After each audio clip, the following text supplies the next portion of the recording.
In this video, number 4 of 8 in our series of how to make more money as a coach or a trainer in a group fitness facility, selling one-on-one personal training sessions and program design, we're gonna get to it. It's time to make some money. All right, so this is an important question because it will probably indicate whether or not you're actually gonna make any money doing this or not. So, honestly, right, it's just us and the camera that's gonna put this on the internet. So, I'm gonna ask you guys each a question. I want you to answer me honestly. Do you coach for the money? Yes. Do you coach for the money? Yes. Why do you coach? I like giving. Huh? I like giving. I like coaching. Okay. I do make money, but I don't coach for it. Okay. Do you coach for the money? Okay. To me, what this says, you said you don't coach for the money, you don't coach for money, you three do coach for money, and you do. If that's true, he can stop paying you guys. What's that? No, I understand. You don't coach for the money. I just found a check that he paid me for $600 for 2016. There's some bill. But, That's mine now. You don't even get that back. but it's important that you guys understand that I recognize that you, even though you guys said yes, I know that you're not like, I need to make a buck, so I gotta go figure out how I can coach to make a buck.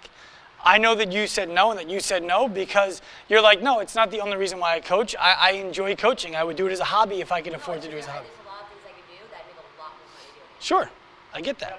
But if you weren't getting paid at all, you'd have to stop doing it. Right. So you guys coach, you don't coach for the money, but you do coach because of the money. Do you understand the difference?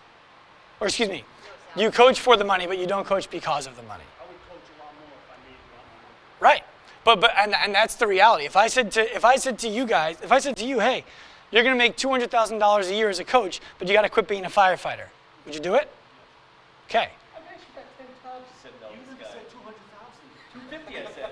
That's what I said. 50. Right, but that's the point. And here's the thing that I want to make sure that you guys understand, I think is important.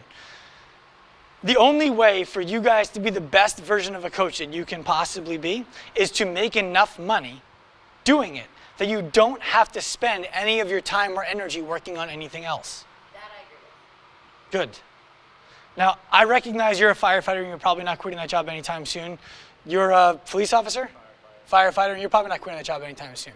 I understand that. But what that does mean is that you guys are going to leave performance in the gym on the table for what you could be able to do if you were full-time.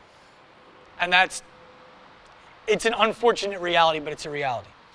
Right? You wouldn't go to the orthopedic surgeon who operates on the weekends in between 24s.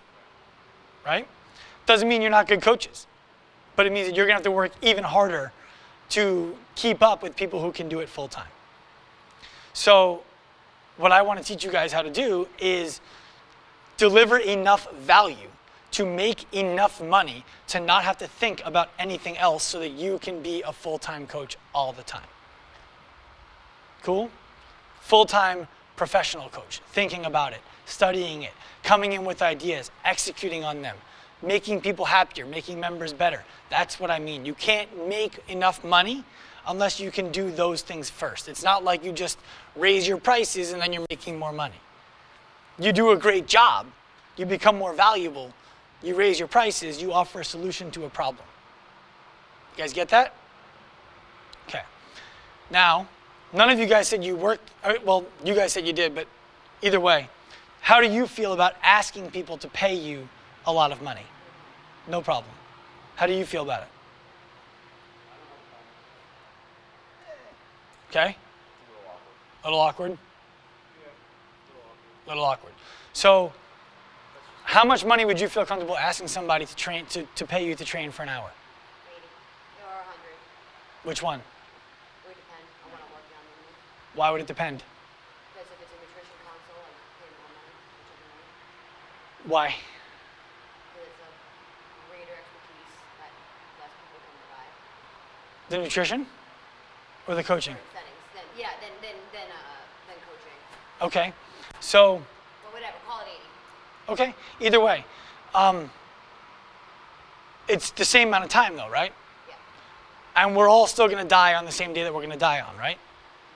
So it's the same time out of your life. It's you that they're paying for, not the expertise you have in this specific thing. They're paying you because they trust you.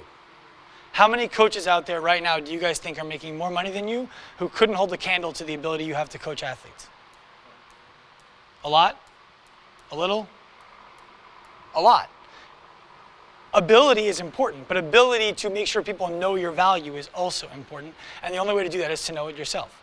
So I would argue for you, you should charge the same for your time no matter what. And ideally, by the time we're done today, you're not going to be charging for your time at all. Because your time is more valuable than any money someone can pay you for it.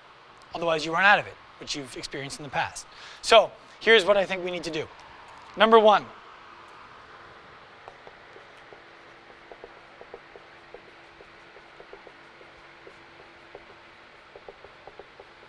I told you before we started, if you guys want to make money, you have to be willing to work for free. Every single member of this gym needs to get access to a free personal training assessment and a free personal training session. Every single member. How many do you have? 160 members. There are 7 of you. 1, 2, 3, 4, 5, 6. There's 6 of you. Okay? If all 160 wanted to get this, you guys would each have to do like 24 hours or 25 hours of assessment and free personal training sessions. That's 50 hours. Who's willing to work for free for 50 hours to make some money? What's that? It's going to be more down in the end. Right. Good news, bad news? Most people aren't going to take you up on this. But the ones who do are interested. If you call this a free personal training assessment, a free one-on-one coaching assessment, they understand what they're getting themselves into. A free one-on-one session based on what we find in your assessment. They understand what they're getting themselves into. People typically will not take advantage of you and waste your time when they have no interest in working with you after the fact. So if we offer every single member of CrossFit 516 a free personal training assessment and a free personal training session. So that's going to include everything that we just went over. The assessment is right here. I'm going to pass it out to you guys when we're done. It includes that. Includes that plus other stuff. Yes. So when we're coaching in the classes, we're not giving them that. No. You can give them pieces of that, but you're not going to break a whole class down and do the evaluation. This is where you say, hey, I'd love to do this with you one-on-one, because you're going to nuance things. You're going to move their hip a little bit. You're going to do things around. And now you have a class full of 20 people waiting for you to pay attention to them. Right? So these have to be quick and dirty done during class. But one-on-one, when you have an hour to do it, that's where you can really make it work. Okay? So everyone gets a free assessment and a free personal training session to start. Everybody comfortable with that idea?